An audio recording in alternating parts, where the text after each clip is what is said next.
Hey guys, Toby Morrison here, and on the other end we have Dr. Olivia Lesslar. Welcome, Dr. Olivia, or Olivia. Hey,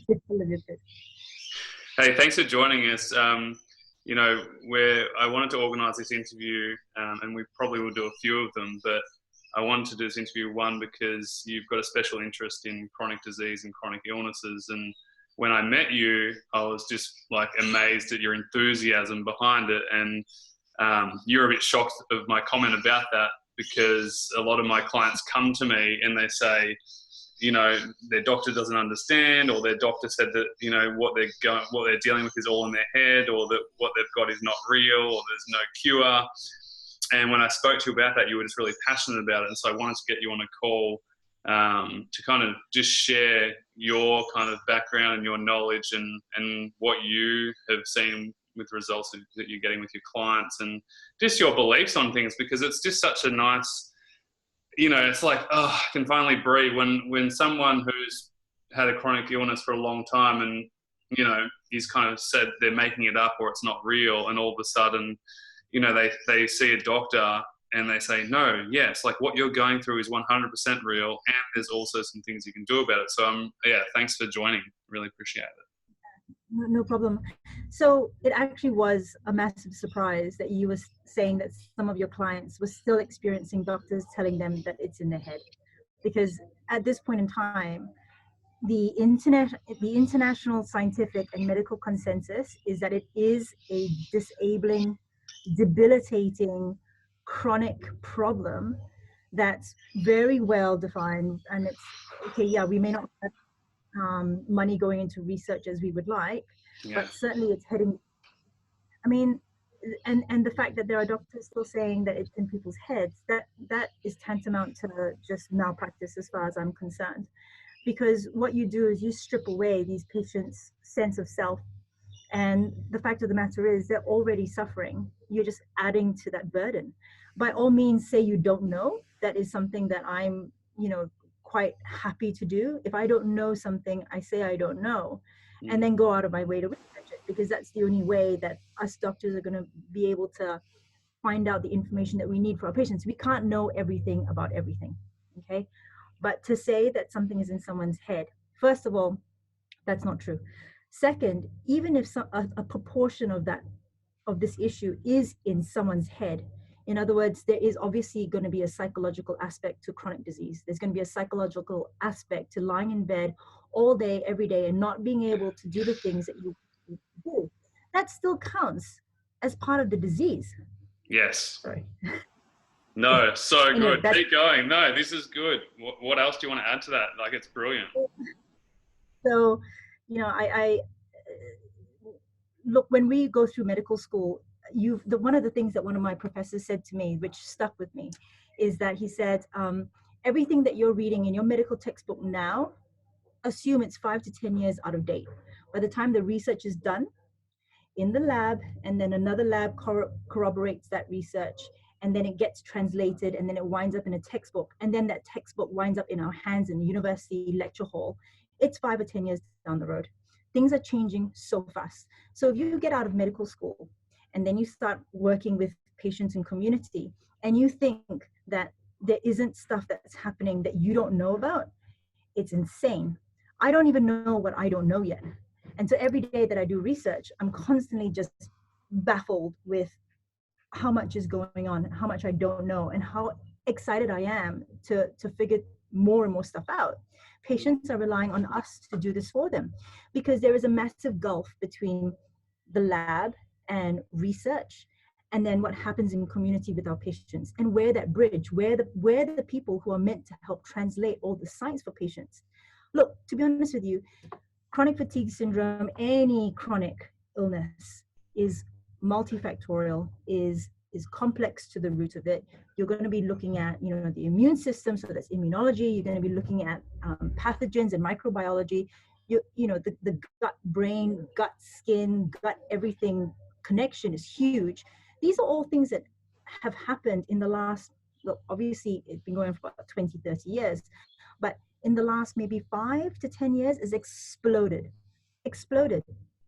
And it, in 2018, 2017, we went from thinking that there were these number of, well, not thinking, knowing there were these number of viruses on the planet to tripling like that because of the change in how we're able to discover these viruses. I think that one of the questions that was asked by your tribe was, why is it so difficult to have a consensus on chronic fatigue syndrome, which, by the way, we haven't even settled on a name for. You know, it's had that totally. that many permutations over the last few decades, you know, and then you've got the ME, CFS, which is basically the same thing, but, you know, which countries use which terminology. And then now they're trying to get away from it because of the misgivings that go with these names, you know, the fact that CFS does drag around with it, this perception that people are making it up or that they're lazy or whatever it is. Yeah. So anyway, we can't even settle on a name yet, but anyway. And so with regards to, losing my train of thought now, but with regards to why we're still not able to figure out a test for it, we're definitely getting there. In the last 4 years or so, they found that there is definitely a different cytokine, which is an inflammatory molecule signature for people with chronic fatigue syndrome / ME. Let's just say CFS, okay? There's a different cytokine or inflammatory signature for them. There's a different way that their cells are translating electrical impulses. There's a component of possibly viral or bacterial issues that lead to CFS. So there definitely is going to be a lot of progress in the next 4, 5, 6 years. Yeah. Unfortunately, it was hampered for many decades with misunderstanding, I think. Yeah, and like spot on. Like, oh my, like, just thank you just for just that first, you know, introduction, because so many people are watching right now and they're going, oh my God, she makes so much sense. Like, it's so true. Like, they haven't even, you know, there's no real name for it. It's like chronic fatigue syndrome. You know, it's like that in itself is a problem, you know? And so my next question, kind of, this is our lead in, and this is where you and I had a great conversation, was the whole basis of you coming on and kind of, you know, doing some work with us, is because, you know, like, when I said to you, like, what do you think causes it? And two, what do you think some commonalities are in the context of actually improving and getting your life back? Because the problem is, it's not like a cold and flu where you go to your doctors, you know, or an infection, you get your antibiotics, you take them for 2 weeks and you get better. You know, it's not like that, but that's what we associate illness and doctors with. We go, we get our pills, we leave, and we're fine. And this is probably the path of why you've chosen what you've chosen to go into this. But, you know, so I guess what I want to ask, just from the viewer's sake, is like, is there just one thing that causes it, or is it a multitude, as you and I discussed?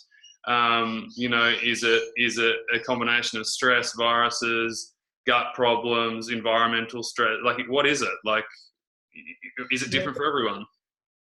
Yeah. So look, you know, I think it's probably important to talk about two different things here. One, what instigates the problem, and two, what is the pathways that are taken, right? Because you can have different instigators that will activate the same pathway. So you could have a bacteria or a virus or whatever it is having a go at your immune system gets you know, under stress, and then that's going to lead to symptoms. So you've got 3 different stages here, and that's why not everybody's symptoms are the same, right? I mean, obviously you've got your criteria that you have to fulfill to be given the diagnosis of CFS, but some people, you know, headaches or issues with their gastrointestinal system, and other people won't. But you can't say, oh, that's CFS and that's not. It's all CFS. And unfortunately, we still don't know enough of it to understand why people get certain symptoms and other people don't. Anyway, so going back to, these are your symptoms, this is the disease process, and these are your instigators. They've definitely found signatures of, you know, an infectious source. So first of all, we know that a lot of people with we know that a lot of people with CFS will actually have be preceded by some sort of viral infection. So what, 50 to 70% of people have some sort of viral or bacterial infection? Yeah, correct. Yeah, that's right. Yeah, 100%. And then the other thing that we know is that there have been clusters of CFS. Admittedly, they weren't called necessarily CFS before, the 80s or the 70s. They were called all sorts of things like atypical polymyelitis or whatever it was, but it was essentially CFS. And there were clusters of them, right? 1934 in Los Angeles, for example. Then you get this massive cluster in the 1950s all over the world. Then you had another big cluster in 1980s.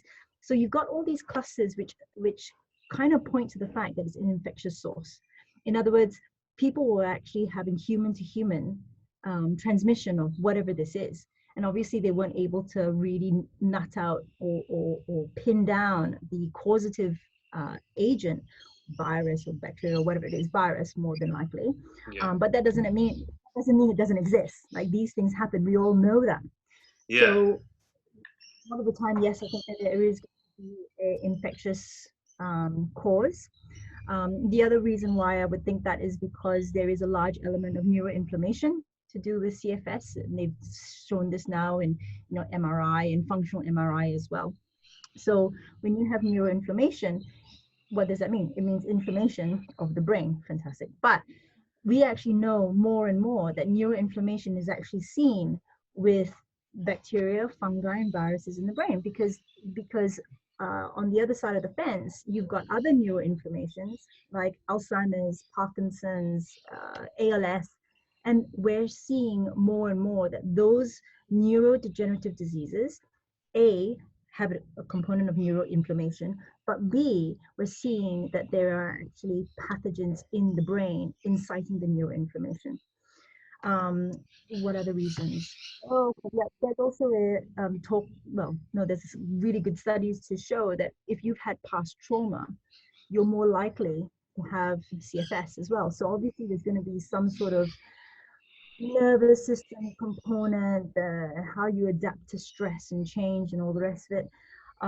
And environmental issues, from as far as I'm concerned, are huge, massive. Nutritional deficiencies coupled with, nutritional deficiencies coupled with environmental stresses, general stress, the fact that so much of our food has got these pesticides and herbicides in it. And let's talk about, do you mind if I talk about glyphosate for like 2 minutes? Just 2 minutes, right? Sure. You've got glyphosate, which is not harmful to human cells. Okay? Not harmful to human cells. That's how they were studied and then given the free rein that they've been given to be sprayed all over our crops. It's because they attack a certain pathway that's only found in bacteria and all the rest of it, called the shikimate pathway, which the human cells don't have. Now, the problem with that is that even though our human cells don't have the shikimate pathway, our gut microbiome does.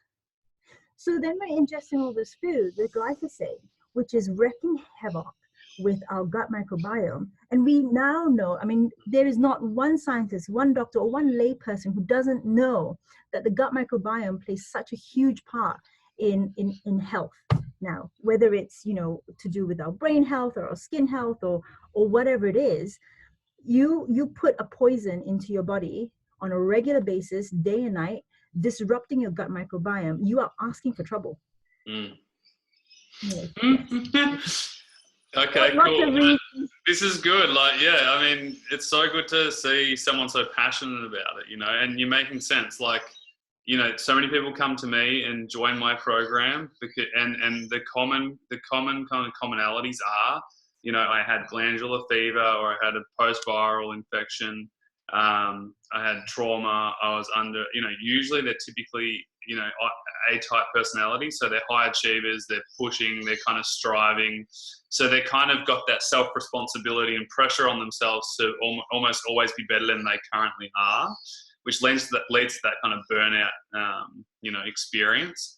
And then it usually is like one straw that broke the camel's back. Like that's the kind of commonality that I see is like, it was X, Y, Z, I had kids, or I had a huge 5 years, or I was growing my business, or I was playing sport, or usually it's academia as well. Like we've had, we've had lots of doctors who have come through our program because they're experiencing chronic fatigue syndrome. So, what you're saying there is this makes total sense, is it's usually not just one thing, it's usually, it's a multifaceted, issue that needs to have a multifaceted approach, Exactly. And obviously, I mean, because it's multifaceted, there must be some sort of DNA, some sort of gene susceptibility. What they are, who knows? But to think that this is a simple problem or a simple fix is difficult. For a lot of patients that suffer, they're looking for an answer yesterday, and I get it. I really get it. It's like cancer, right? We've been researching cancer and fighting cancer for how many decades? We're nowhere near where we need to be. Patients are still getting cancer. Patients are still dying. And we spend millions of dollars on cancer. Like, unfortunately, CFS is kind of the forgotten brother that's just living along, and it's only now that. Yeah. Now, moving forwards, is there hope for people with chronic fatigue syndrome? Absolutely. Oh my gosh. Like, just in the last, I would say 4 or 5 years, I think that a little bit more money has gone into funding research, and they have been coming up with more and more very exciting, we'll call it exciting portals into new discoveries, into new areas that we can go down. So I think as well, people are starting to see that a lot of diseases boils down to an issue with your immune system, and it boils down to an issue with your mitochondria, for example, not producing enough ATP. Why there's been an issue with your mitochondria, that's another question. But the fact that there's things that we can do to help the mitochondria to produce more ATP, these are going to be across the board the same for people with, EBV, for example, the glandular fever. They get malaise as well. They get tired. We can help them boost their mitochondrial outputs of ATP, and it's a different reason why the mitochondria started to limp along in the first place compared to CFS. But the treatment in this particular case is going to be the same. So I think that people are starting to cross paths. So in other words, you've got research into neurodegenerative diseases, ALS, Parkinson's, dementia, whatever it may be. But we're getting a lot of that information, and we're now using it for CFS or for other diseases, because we're looking at it from an immunological point of view. We're not looking at it as brain is brain, gut is gut. Like that's like so 10, 15 years ago. If you get bounced around between specialists, and one specialist is looking at your heart, says it's not your heart, but that's it. Like he's got no interest or no specialty at all with the lungs, and you got a lung person, the lung person says it's not them, and then it's a vascular person. Like that is unfortunately, that is the medical model that we work in right now.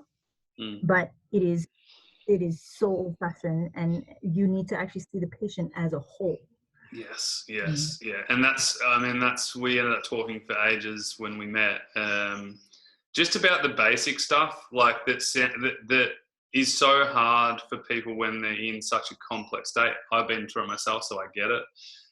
But like just experiencing all those symptoms, and when people say to a patient, like, you just need to eat better, you need to sleep better, and you need to exercise, like, it's a bit of an insult, because, it's like, well, if I could, I would, like if I could sleep like that, then I would. And if I could exercise, I'd be running out the door right now, or I'd run out the door yesterday, which is what you said, which is so true. But in saying that, like, yes, there is an importance, and like what, obviously what we teach is the practical day-to-day stuff that each of us can control, which is, our quality sleep, our nutrition, our restorative movement, our reconditioning of our body, our strengthening of our immune system, and then obviously progressing back into life, and the secondary mindset stuff that comes with dealing with something so severe and really pretty traumatic. It's like the carpet's been swept from underneath your feet, and you're almost lost your identity. So it's like rebuilding you as a person as a whole, and moving towards something that you want to move towards is a big part of that. But like, are those things super important? Like when you're seeing a patient and you're looking at a person on a whole, like what are the main things that you kind of on a holistic level look at and go, like these are the real key areas that we should be having a focus on to move forwards?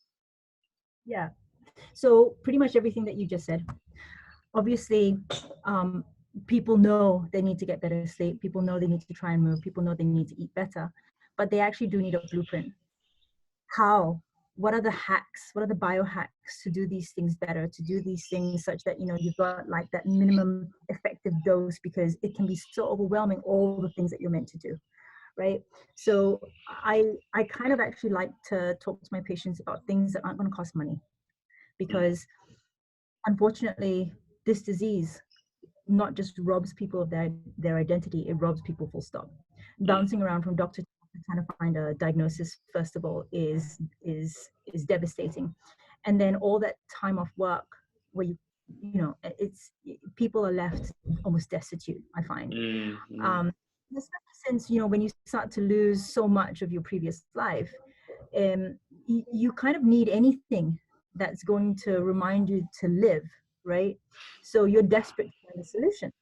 Anyway, so I kind of like to go through some sort of basics, and so I'll go through the whole. I'm sure that you guys do this, but making sure that all the basics are covered with sleep, because I could almost do like a 3-week course just on sleep, all the biohacks with sleep, intermittent fasting or restricted eating windows, blue light therapy or red light therapy, or making sure that the temperature is cool. And why is that? Making sure that you're activating the evolutionary temperature switch when you're trying to sleep. And you can go on and on and on. So sleep is one of those things where everybody knows that they need to have better sleep, but how?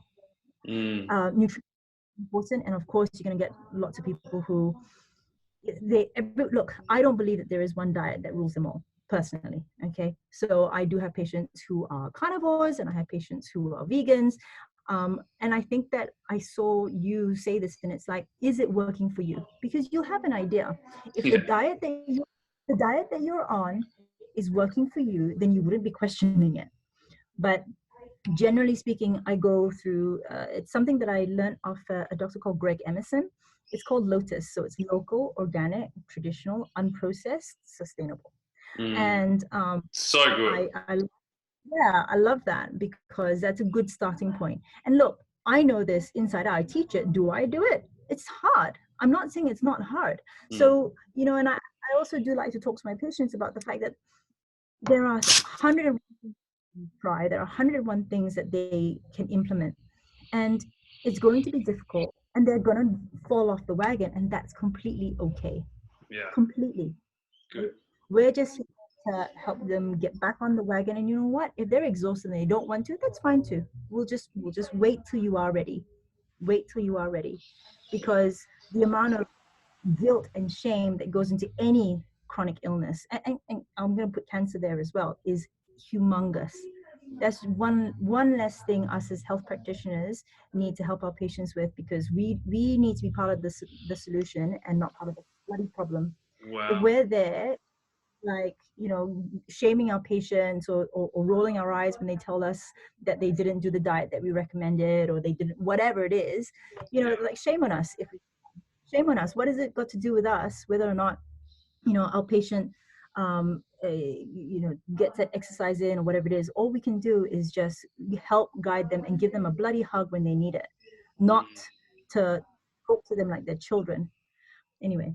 No, I appreciate that. And like, I think the thing that I want to add there is like the minimum effective dose. Like, that's just like perfect in every aspect of life. Like, everything in moderation, including moderation,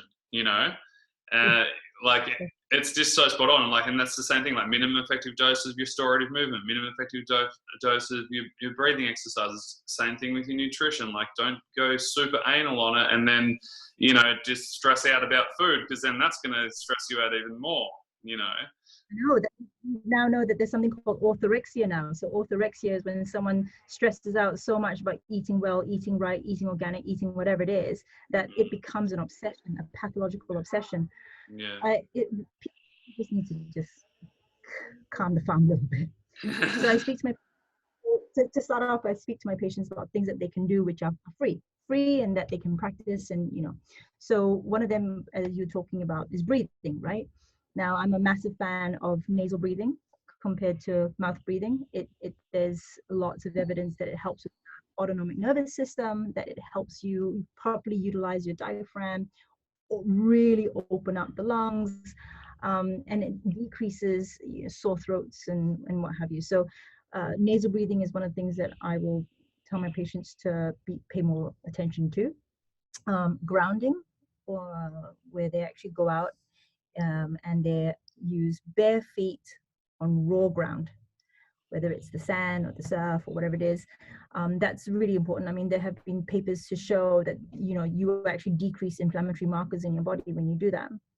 Yeah. It connects and I think it's like common sense. Like, it's funny, like a lot of our mentorship members at the moment, they love nature, and so they're constantly, you know, putting photos up of where they are and their sunsets and their sunrises, and no one's ever said to me that, oh geez, I felt terrible, you know, being outside with the sun on my face and the feet on the ground. Really, like, it's Yeah. And that's the other thing, sun. So sun exposure, as far as I'm concerned, is probably one of the biggest things, because vitamin D is a huge component of your immune system. It's a transcription factor for over like 500 different enzymes and all the rest of it. If you aren't getting enough sun and making enough vitamin D, because those two things aren't necessarily the same. If you're not making enough vitamin D, not converting enough vitamin D into its usable form, then you basically have your immune system with one arm tied behind its back. So and I have got 3 SNPs, so single nucleotide polymorphisms, which actually hinder my vitamin D synthesis and transport through my body. So I make a special effort to get out and get a little bit more sun than I normally would. And is that also to the circadian rhythms as well, in terms of, you know, seeing light when you wake up in the morning, you know, increasing your serotonin throughout the day? Yeah, massive. There has been enough studies now in the US to show that, first of all, there is a correlation between your vitamin D and I think we're talking about this, snoring or sleep apnea. There's a correlation between vitamin D and the size of your tonsils in children. So vitamin D is huge, massive. And I think that the scientific community, you know, you can sort of divide the scientific community into 2, right? You've got the people in the labs who are doing that sort of the actual work, and then you've got the translational sciences. And this has known about vitamin D for a really, really, really long time, and it's starting to go into the translational sciences. So what else? Something super simple like drinking water, enough water. I don't think people do that. Truly. And then we can also get into the type of water that people are drinking. So filtered water, you know, whatever it is. I've recently been getting into deuterium depleted water. Deuterium is a isotope of hydrogen. And we've seen evidence in papers to show that when you've got high deuterium in your water, it looks the same, tastes the same, all the rest of it. But your mitochondria can't actually use the hydrogen properly to make ATP. So when I say that, it's not that I'm saying, oh, okay, go out there and get deuterium depleted water or anything like that. What I'm trying to say is there are so many aspects to this, so many, and we can only do what we can do. In other words, don't worry too much about the ins and outs until you get your basics right. And your basics right means that you are looking after yourself as much as you can. Yeah. You're asking for help when you can.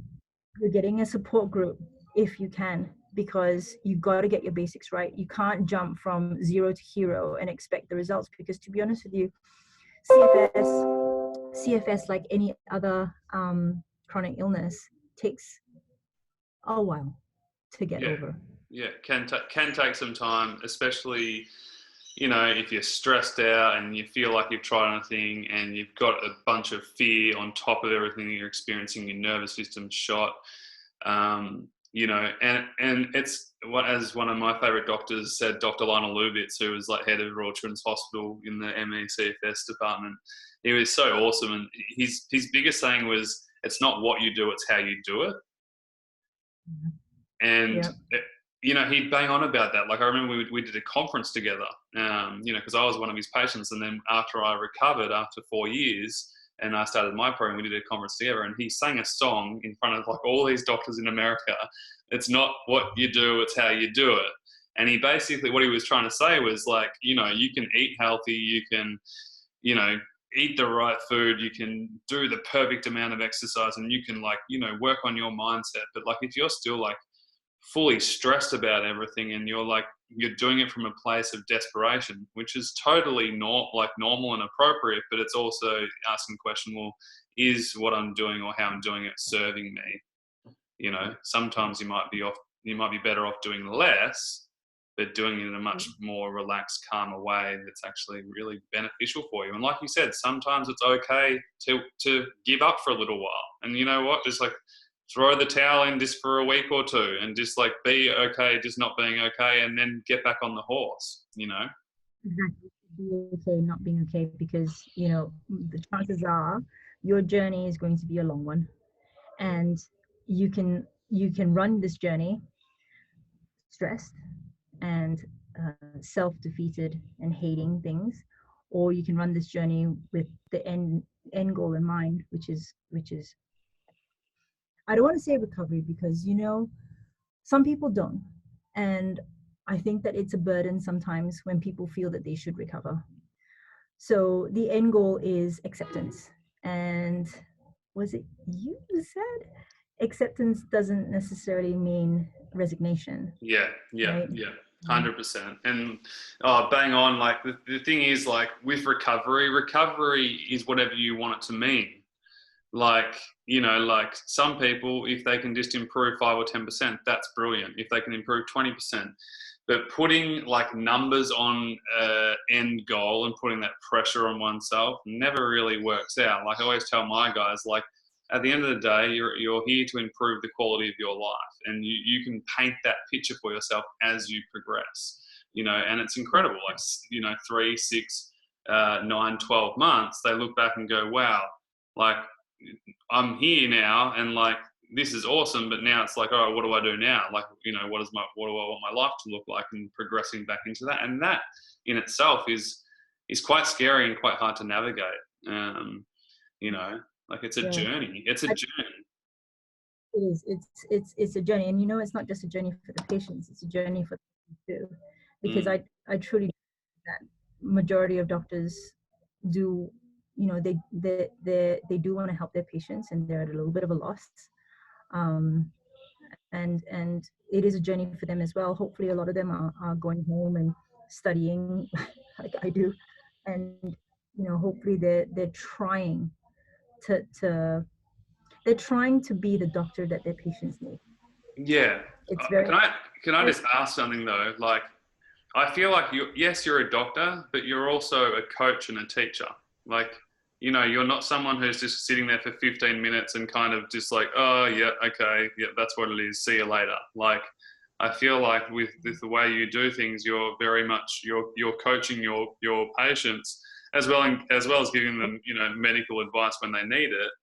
But there's a big difference there. And so what is your advice to someone who just can't find a doctor who gets it or who understands them? Because like this is a big problem for a lot of my clients who I get emails every week.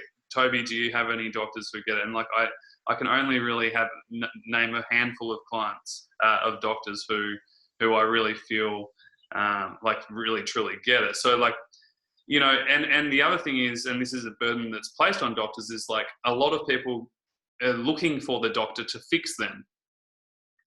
And I feel like that's a problem too, because it's like, well, yeah, what's the purpose of you going for the doctor? Like, if you're going to a doctor to get fixed, well, like, you're never really going to find that doctor. So, yeah, any thoughts on that?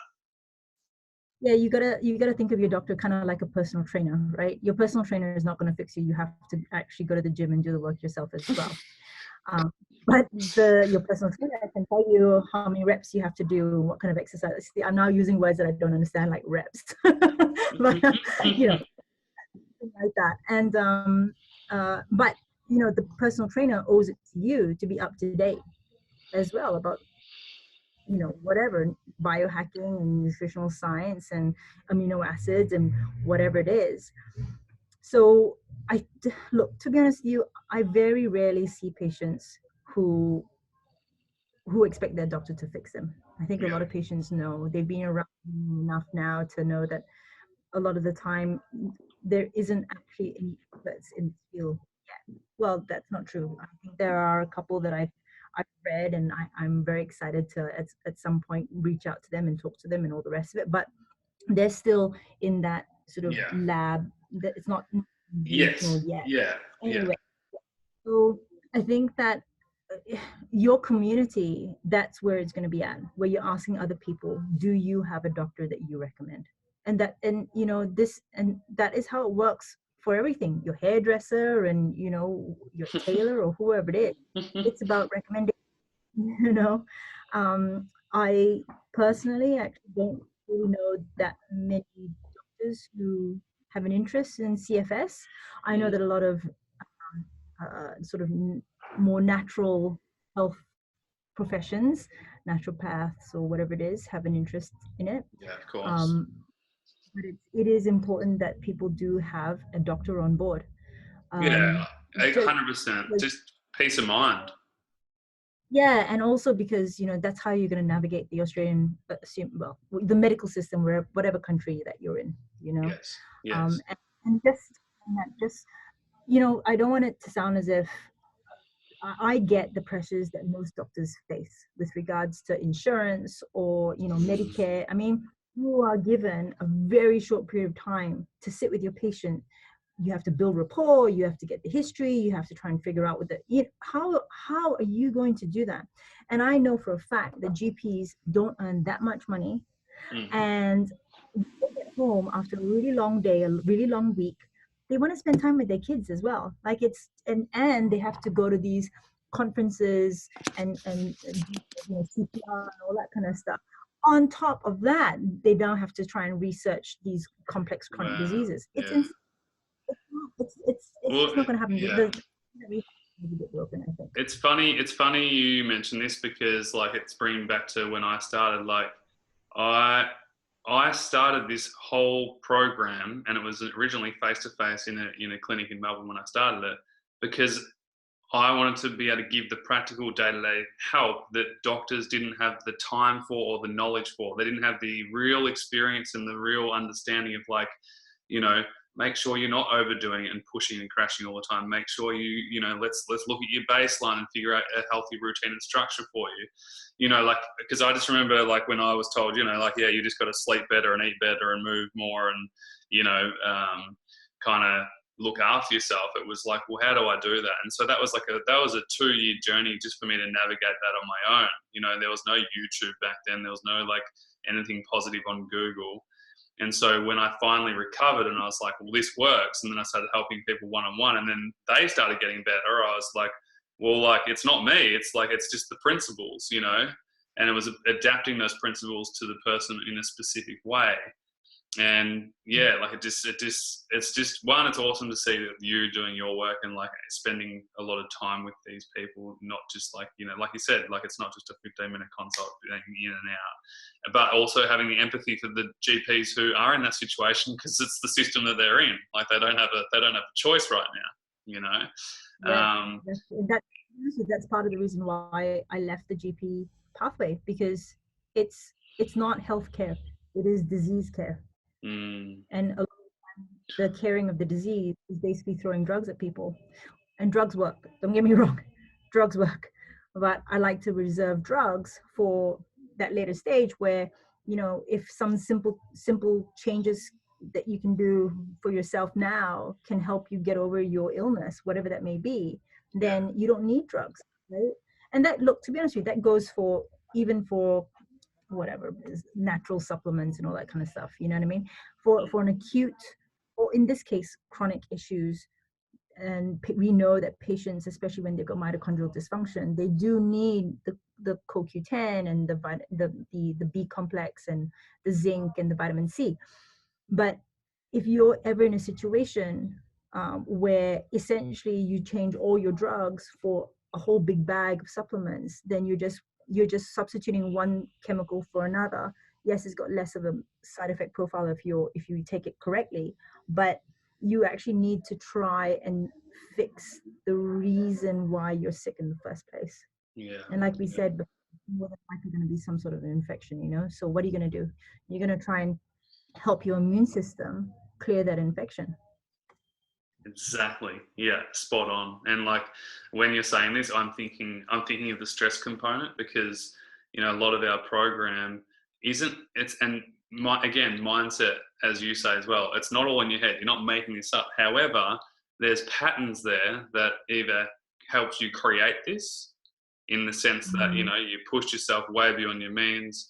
You always put everyone else in front of you, not yourself. So you're always, you know, constantly giving, and there's nothing left for you in the tank. And so it's about repatterning those behaviors and doing things in a different way. Again, not what you do, how you do it, and to get a different, better, more influence response, you know, which is going to be way more useful. So, yeah, and like, it's hard. We could talk for hours. I feel like this could go on forever, and people, unfortunately, obviously, people get a lot of brain fog when they're, you know, watching videos like this. So we'll wrap it up soon, but we might have to do like 2 or 3 series to kind of go deeper into the. I'm not even sure that if we actually answered some of the questions of your. Well, I think we might do a Q&A next time. Yeah, like this is just perfect. Like, and I feel like, and this is really enough right now. Like, just the fact that you're on here and you're sharing kind of your wisdom and your knowledge, and just to be reassured that, yeah, like what you're going through is real, and then to also what you're going through, there are some solutions for you that you could do and use that will be beneficial for you, is like, you know, coming from a doctor. Exactly. And your experience is just so brilliant. Couple of solutions that you can implement, which will add, you know, that it doesn't, I don't know if those blocks are going to be big blocks or small blocks, but they're blocks that you can sort of build on. And hopefully it only takes 2 or 3 small blocks and then you're better. But we know that it's probably going to be a little bit more than that. But every little bit. For some, everyone's different. Exactly. But as well, the really important thing, and I see this in other chronic diseases, not so much in CFS, because I have more experience with other chronic diseases, but you know, the lessons that you learn when you're navigating a disease can actually like set you up for the rest of your life. How many people before they got sick with cancer or whatever it is even knew about organic food, or how important nutrition was, or getting out in the sun, and vitamin D, and movement, exercise, and your lymphatic system, and, you know, all that kind of stuff? Very few. And so I know that you were unwell back in the day, and as was I. I mean, I used to suffer chronic asthma, massive. I mean, I used to, it was a bit of a joke that I had 4 or 5 Ventolin puffers strewn all over the place. Yeah. Because, you know, there's one in my bag, there's one at home. I don't even have a Ventolin puffer now, because when I was essentially digging my way out of that bloody hole that I was in, and I learned about, you know, food and nutrition and, you know, breathing and all that kind of stuff, I got to a point where it was my minimum effective dose, and I'm now stable. And I mean, can I do more? Of course I can do more. We can all do more. Yeah. And I have to get to do that. But right now, you know, the little bit that I learned has set me up for the rest of my life, you know, and I'm just constantly just building on that now. Amazing. Yeah, I appreciate you talking about that, because one of the things that a lot of our guys go through, and when they come out the other end, they say, I wouldn't change a thing in the world. You know, like, it was the hardest few years of my life, but also the best, because what it's taught me has made me become a better person, you know, like more compassionate, more empathetic, not just the physical stuff, but even setting healthy boundaries and saying no to the things that aren't really that important, and saying hell yes to the things that are. And that level of self-care just goes up. That, you know, there's something inside of you becomes deeper. There's more soul in you, you know, and that's just something that I've seen over a long time. But it's bloody hard. It's up and down. It's like, unfortunately, it's not like this. It's not this, like, you know, straight linear kind of trajectory. Exactly. Thank you so much for doing this. I really appreciate you. I'm sure we're going to get heaps of people who are liking this. If you do like it, obviously hit the like button, and just maybe if you're watching this, please below comment your favorite insight or takeaway from this interview, because the more people that like this, obviously we can kind of, you know, maybe do a series with Dr. Olivia on, you know, some key aspects of whether it's nutrition or sleep, and go deeper into those realms as well. But thank you so much. It's been absolutely brilliant. Super stoked. It's my pleasure. Yeah, and if anyone wants to learn more about joining the mentorship program, where you'll get to be able to hopefully meet Dr. Olivia on a more intimate level soon, which we're excited about. We can talk about that later. There'll be a link somewhere on this page that you can click on and learn more. But thank you so much. That's such a brilliant interview. Yeah, you've sparked the flame. Thanks so much, Toby. Amazing.